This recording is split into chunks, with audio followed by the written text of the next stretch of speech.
Sementara itu, Komisi Perlindungan Anak Indonesia atau KPAI menilai pendidikan anak bagi siswa bermasalah di barak militer tidak sesuai dengan Undang-Undang Sistem Pendidikan Nasional di mana kewenangan penyelenggaraan pendidikan anak sekolah berada di pemerintah pusat dan daerah, bukan TNI. Terkait hal ini, KPAI akan melakukan pengawasan terkait efektivitas pembinaan siswa bermasalah di barak militer oleh TNI. Ya makanya kita melihat ini kan ada potensi pelanggaran hak anak ya.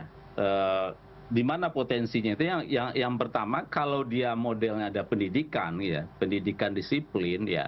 Tentu di dalam sistem pendidikan nasional kita sebetulnya sudah cukup dan bahkan ada namanya disiplin positif. Di mana disiplin positif ini menyadarkan anak sesadar-sadarnya akan situasi-situasi atas kesalahan itu. Karena kan proses pendidikan ini kan tidak bisa 1 hari 2 hari, dia butuh jangka panjang. Nah, kita berharap ini infrastruktur ini kan harus dikuatkan. Nah, yang kedua, kalau memang konsepnya adalah rehab, maka pertanyaan saya adalah bagaimana lembaga rehab selama ini gitu, apakah tidak efektif Ya, atau seperti apa? Ini kan belum ada evaluasi itu sehingga kita pun dari KPAI melihat ini model-model apa gitu yang dilakukan gitu. Jangan sampai kita melihat agar persoalan ini selesai cepat. Sejumlah pelajar di Purwakarta dikirim ke markas militer untuk mengikuti pelatihan kedisiplinan. Program ini menuai sorotan publik lantaran menggunakan pendekatan semi-militer dan menyasar pelajar yang dianggap bermasalah secara perilaku. Pemerintah Kabupaten Purwakarta menyebut ini sebagai bentuk intervensi dini guna mencegah kenakalan remaja, bahkan menyebutnya sebagai efek kejut. Dan untuk membahas hal ini telah bergabung bersama kami Bupati Purwakarta Saipul Bahri bin Zain. Selamat malam Pak Saipul. Selamat malam ya. Pak Saipul, kriteria pelajar yang diikut sertakan dalam program ini apa? Bagaimana kriterianya? Kemudian seperti apa proses seleksinya? Ya, kriterianya sih ya anak-anak yang dia terlibat dan terbawa tawuran, terus yang sering bolos sekolah, terus yang sering merokok, mabuk, mabuk ciu dan lain sebagainya. Terus juga yang tidak disiplin, yang melawan pada orang tuanya. Nah, kriterianya yang gitu. Baik, Dan proses itu rekrutmennya yang orang tua menitipkan ke kami. Jadi kan kami mengumumkan ketika orang tua ini pada resah, guru pada resah bahwa mereka sudah angkat tangan untuk menangani anak-anaknya sendiri yang susah diatur, yang kalau dikasih tahu dia melawan. Nah, itu kan keresahan dari mereka. Yang kemudian dari keresahan itu kan curhat pada kami semua sebagai pemerintah. Nah, terus kebetulan ada kebijakan Pak Gubernur ya memang kalau sudah pada angkat tangan, bawa saja, titipkan ke barak militer, ke TNI yang kebetulan di Purwakarta kan ada Resimen Armet 1 Yuda Kostrad. hmm, Nah, jadi gayung bersambut, jadi kebijakan ini menjadi solusi buat orang-orang tua. hmm. Yang sedianya orang tua itu menangis, dia karena apa? Karena anaknya ini pada kagak nurut, suruh bangun subuh kagak mau bangun, suruh sekolah pergi ke sekolah malah dia nggak datang ke sekolah, terus malah nongkrong-nongkrong, disusul oleh guru BK-nya juga nggak ketemu, pulangnya sampai jam 12 malam, minta motor, minta kendaraan, minta jajan, sementara ekonomi orang tuanya juga ekonomi lemah. Ini kan sudah angkat tangan nih orang tuanya. Nah, ada solusi dititipkan ke barak militer kita umumkan. Bagi ibu-ibu yang mau bapak-bapak yang orang tuanya menyerah, yang sudah tidak lagi mampu mendidik anaknya, nah boleh dititipkan ke kami, nanti dilatih, dididik kedisiplinan yang kita titipkan di barak militer. Itu yang mereka berbondong-bondong menitipkan, jadi Baik. jumlah yang 39 orang itu kerelaan orang tua, jadi mereka orang tua datang untuk menitipkan anaknya. Baik, Pak Bahkan Saipul. sampai sekarang juga setiap hari ya. Baik, kriterianya Ya, cukup luas ya. Tadi Anda menyatakan, menyebutkan bahwa dari anak-anak yang terlibat tawuran, kemudian mabok, kemudian yang susah dibilangin orang tua, tidak disiplin, tidak mau sekolah, bolos sekolah. ya, Ini kan kriteria kenakalan remaja yang begitu luas. Ada kenakalan remaja yang normal mungkin terjadi, ada juga yang sudah berlebihan. Kemudian menyeleksinya seperti apa? Apakah semua kriteria kenakalan remaja, bahkan yang normal pun boleh saja masuk ke barak militer? ya, untuk sementara ini seleksinya lebih pada orang tuanya yang menitipkan. Jadi orang tuanya menitipkan ke kami, kan kita ada saluran telepon pengaduan, ada pengaduan lewat dinas pendidikan. Ya, siapa orang tua yang menitipkan. Ya, terus begitu misalnya ada orang tua menitipkan, kita verifikasi sejauh mana nih anak memang sudah waktunya dibawa dididik kedisiplinan dengan yang lainnya atau memang masih bisa ditangani oleh guru BK.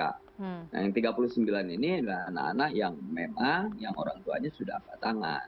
Sejauh mana Pak Gitu. verifikasinya, Itu aja kriteria? lebih pada Baik, kriteria itu. sejauh mana verifikasinya? Dan sampai sekarang juga Contohnya yang masih tiap hari juga 39 masih. anak ini, sejauh mana verifikasinya dari pihak pemerintah sendiri? Berarti kan orang tua kemudian menelpon ke pemerintah bahwa ingin menitipkan anaknya, pemerintah memverifikasi kenakalannya seperti apa, sejauh mana verifikasinya yang dilakukan? Dan 39 anak yang sudah dititipkan ini, kriteria kenakalannya apa? Ya, bervariasi, bermacam-macam yang sudah oleh dinas pendidikan dan oleh pihak sekolah. Jadi diantar oleh pihak orang tuanya, diantar oleh sekolahnya, sudah melalui proses bahwa ini memang anak semestinya sudah dibawa ya sesuai dengan kebijakan Pak Gubernur, ya dibawa dititipkan di resimen. Contohnya apa Pak? Gitu. Contoh kenakalannya apa Pak yang sudah terverifikasi Pak? Begitu Bu. Baik. Contoh kenakalannya apa Pak yang sudah Ya contohnya terverifikasi? tawuran, terbawa tawuran. Ya terbawa tawuran diantaranya. Terus juga yang bolos sekolah, yang nggak mau sekolah, yang melawan pada orang tuanya, yang orang tuanya sudah angkat tangan, yang dibilangnya susah. Nah yang itu, karena kan titik berat dari pendidikan yang sekarang ini pembinaan karakter itu titik beratnya peningkatan disiplin loh. Ya, jadi peningkatan disiplin, terus materi pelajaran yang di sekolah seperti biasa didapat. Jadi tapi ada titik berat pada materi peningkatan disiplin. Baik. Peningkatan disiplin, cinta tanah air, bela negara, itu materi-materi tambahannya seperti itu. Gurunya juga masih guru yang sama, kan yang memberikan materi pelajaran, cuman beda tempatnya aja yang berbeda. Ya kita berusaha memindahkan dari lingkungan yang negatif, pindah pada lingkungan yang kita anggap lingkungan positif gitu. Peningkatan disiplin. Nah, kenapa orang tuanya itu? Baik, silakan Bapak. Gimana? Ya, kan kenapa kemudian orang tua ini rame-rame menitipkan, ya sampai hari tadi juga masih ada yang selalu menitipkan, tapi kita terus masih proses. Lihat usianya, kalau usia sekarang kan usia SMP ya, usia kelas 7, kelas 8, kelas 9, kelas 9 18 orang, ada 6, kelas 8-nya ada 6, kelas 7-nya ada 15 orang. Nah, nanti diklasifikasikan berdasarkan usianya, berdasarkan tingkat kenakalannya, begitu diklasifikasikan itu. Nah, terus kita masih terus itu kita lakukan. Nah, orang tua itu berbondong-bondong, ya jujur aja sih sebenarnya ini kita di Purwakarta, ya bicaranya di Purwakarta. Dengan pola penanganan oleh TNI itu tidak asing sebenarnya. Karena apa? Karena satu, ya di sekolah juga kan Paskibra juga kita ada keterlibatan dengan TNI.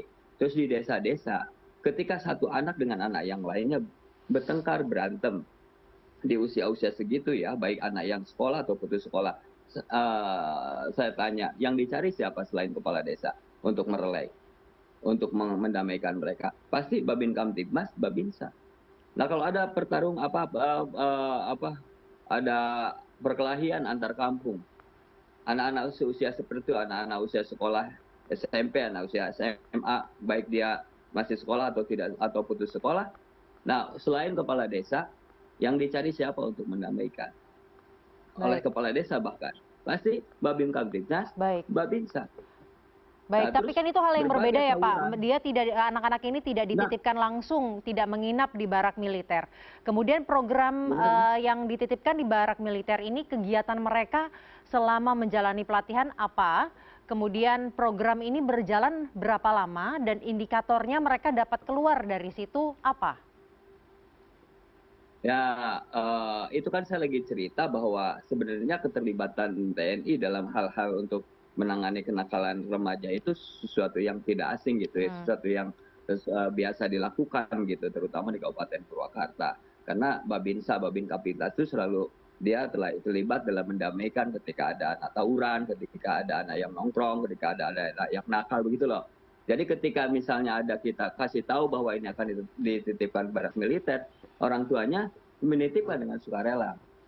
Nah, terus kapan ini anak ini bisa keluar? Memang kita percobaannya 2 minggu. ya kan 2 minggu, programnya 6 bulan program pertama ini, tapi 2 minggu ini kita percobaan, terus kita lihat nanti secara terus menerus, karena kan kita hadirkan juga psikolog gitu, kita hadirkan psikolog, kita lihat dari problem per anak, karena setiap anak itu nanti berbeda ya, berbeda. Bisa jadi dia berbarengan selesainya, atau ada problem yang dihadapi anak berbeda, bisa jadi duluan, ada yang 2 minggu selesai, ada yang sebulan selesai, bisa jadi kan? Karena problem yang dihadapi oleh setiap anak itu berbeda-beda gitu. Ya, dan konseling itu terus berjalan.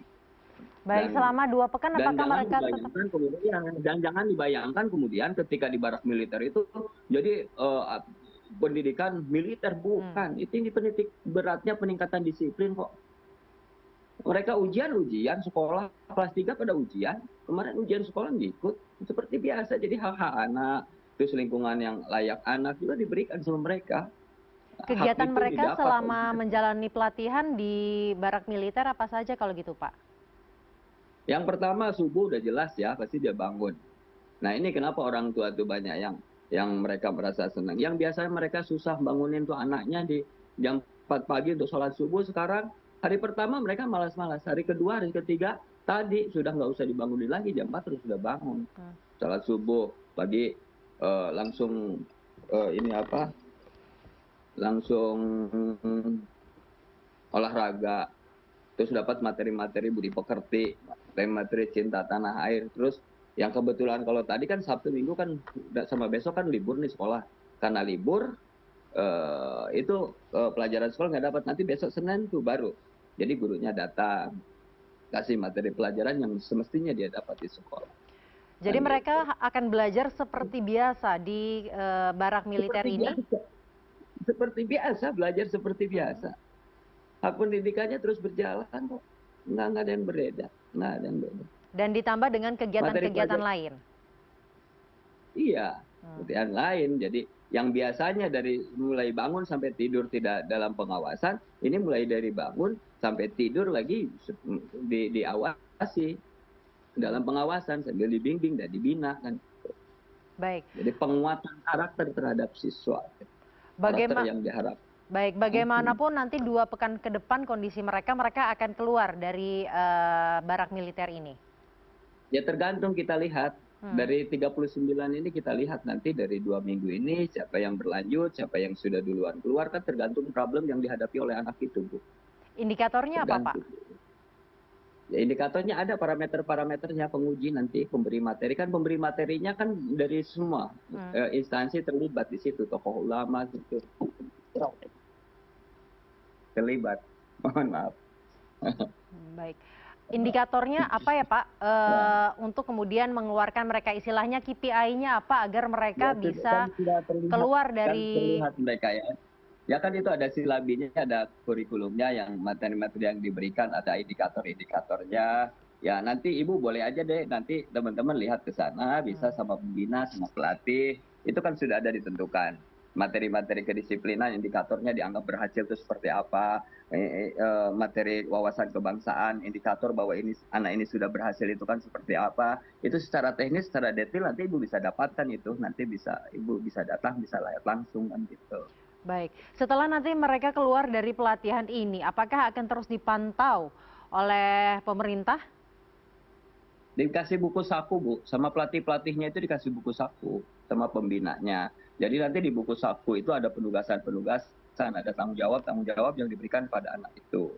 Tanggung jawab seperti apa? Tanggung jawab terhadap mengajak teman-teman yang lain agar apa? Agar bisa cager, bager, benar, pintar, terus singer. Itu karakter itu kan yang diharapkannya. Nah, terus misalnya di hari ini bisa ngajak siapa, besok bisa ngajak siapa, lusa bisa ngajak siapa. Atau misalnya kalau ketemu ada temennya yang nggak bisa diajak, misalnya sebutkan namanya, terus kenapa nggak bisa diajak, alasannya apa. Nah, itu menjadi follow up terus aja. Terus kita follow up agar bagaimana problem-problem yang dihadapi oleh orang tua yang terjadi pada anak-anaknya itu teratasi.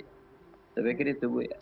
Baik, Bapak, pelatihan ini kan menginginkan nanti anak-anaknya keluar yang tadinya kurang baik menjadi jauh lebih baik. Bagaimana kemudian bisa mengevaluasi hal tersebut, mengawasi hal tersebut? Ya itu kan ada setelah buku keluar? saku, buku saku.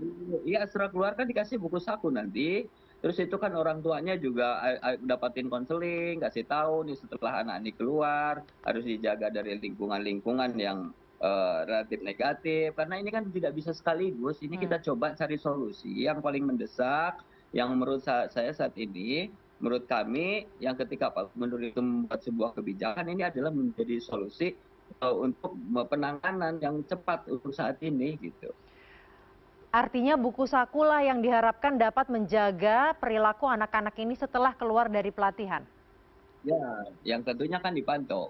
Ya kan terus kerjasama kita. Babinsa kan ada di setiap desa. Hmm. Kerjasama dengan TNI itu kita lakukan setiap terus menerus. Anak ini ada tinggal di mana, terus kita tanya ke guru BK-nya kan seperti itu. Hmm. Ya, Baik. artinya itulah yang sudah kami perbuat gitu. Bagaimana untuk mengatasi solusi ini? Karena apa? Karena berbagai pelatihan sudah ada, penyuluhan sudah ada, tawuran kan tetap ada. Kan gitu. Tetap aja banyak anak yang membangkang terhadap orang tuanya. Nah, ini kan harus dicarikan solusinya. Kan gitu. Ketika ada solusi seperti ini ya kita coba gitu. Kita lihat nanti evaluasi gitu hasilnya seperti apa. Kita coba deh kita lihat gitu. Baik. Apalagi saat ini kan moto moto dari Hari Pendidikan Nasional saat ini kan apa coba? Partisipasi semesta dalam menciptakan, mewujudkan mutu pendidikan untuk semua. Semesta itu dengan segala isinya, semua instansi terlibat di sini. Dan kebetulan kalau menyangkut kedisiplinan yang paling terpercaya ya TNI Polri lah. Kalau sipil kan kadang-kadang kita susah. Itu ngebangunin nggak tegaan, ngaturin nggak tegaan gitu. Buktinya apa? Orang orang tuanya aja kagak selesai gitu untuk mengatur anaknya kan gitu. Artinya ada problem ini, ada problem kedisiplinan yang dialami oleh anaknya ketika orang tuanya ini nggak mampu untuk menasehati anaknya, malah anaknya membangkang. Begitu, Mbak. Baik. Baik, kami juga akan menanti bagaimana perkembangannya, Pak. Semoga bisa memberikan Ya, solusi yang nyata ya, Pak, terhadap anak-anak oke. Ya, karena mereka ya, masa depan bangsa Indonesia. Terima kasih Bupati Purwakarta ya, Saipul Bahri bin Zain telah bergabung bersama kami di CNN Indonesia. ya, Mbak.